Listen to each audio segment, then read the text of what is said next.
Hii ni K-News habari. Tumewasilisha hoja zetu kuhusiana na swala hili la Mdude na kuhusiana na mazingira ya kuchukuliwa kwake kinyume cha sheria, kutekwa na kushambuliwa kwa kuumizwa nyumbani kwake.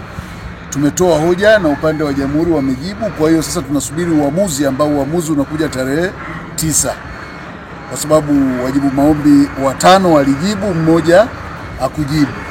Kwa hiyo tumefanya wajibu wetu, sasa tumeliacha kwa mahakama ili tuone mwisho haki na au nini kitajiri baada ya hapo. Hizi ni hatua tu, niseme tu kwamba tulisema tuna hatua nyingi kuhusu swala la Mdude. Mdude ni rafiki yetu, alafu Mdude anatoka Mbeya, na Mbeya hatunaga kazi ndogo.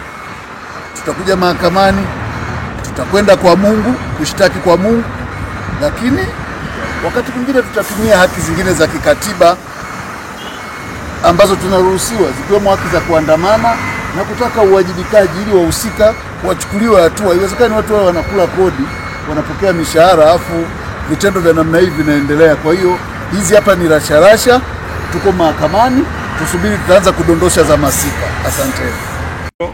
Katibu, twende. Naitwa Dualia Mzito, ni katibu mkuu wa Baraza la Vijana wa Chadema ngazi ya taifa.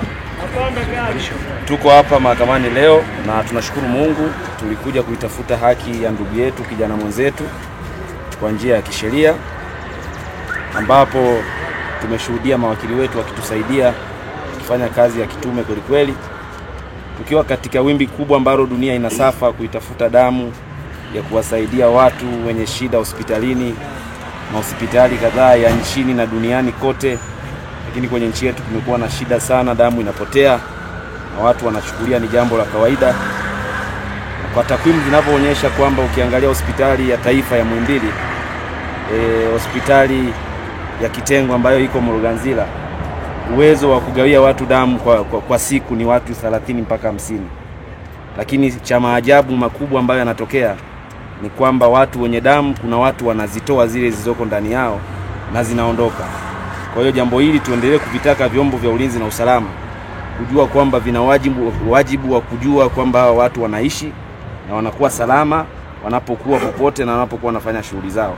Mwisho, kwa muhimu kabisa, tunawashukuru sana mawakili wetu, wakili msomi Mheshimiwa Boniface Kalijumule Mwabukusi na ndugu yetu Hekima Mwasipu kwa kazi yao kubwa walioifanya hapa leo ya uwakilishi wao.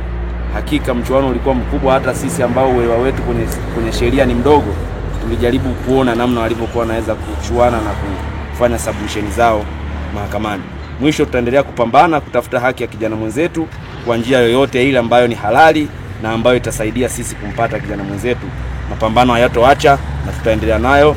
Aluta continua, no reforms, no election. Asanteni sana. Tupo hapa kwa sababu moja tu. Tunaendelea kuitafuta na kuipambania haki ya ndugu yetu Mdude. Haijalishi itapita muda kiasi gani, lakini tunataka tuwaoneshe kwamba ustaarabu wa watu wa Mbeya na namna ambavyo wanapendana hailingani na mahali pengine popote pale. Hatutakubali kukaa nyumbani na kuridhika kuona mmoja wetu amepotea, kwa sababu wote tuko hatarini. Kwa hiyo tutahakikisha tunaendelea kupambana, kuhakikisha tunashirikiana na mawakili kwa kila hatua na kwa kila namna, ili isiwe kwa mara nyingine tena mmoja wetu akachukuliwa. Lazima wajue kwamba wanachadema wa Mbeya na wakazi wa Mbeya hawako tayari kumuona mmoja wao anapotea. Kwa wakati tunaendelea kumuomba Mungu ili aendelee kutenda miujiza, tutaendelea kuipambania haki ya Mdude kwa kuja mahakamani, ili wale ambao wamemchukua Mdude wawajibishwe na utaratibu wa kisheria, ili isiwe mazoea. Kwa sisi kama Mbeya, kama ambavyo tulikuwa mstari wa mbele, haijaitokea mahali kokote mtu alikuwa anatafutwa kila mahali, tutaendelea sasa kumtafuta kwa njia hii ya mahakama.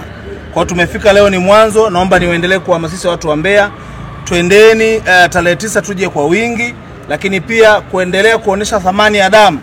Kuna vijana wa Bavicha wanazo t-shirt, tuendelee kuzitafuta ili kila mmoja avae kwa ajili ya kutoa message. Hii ni K-News habari.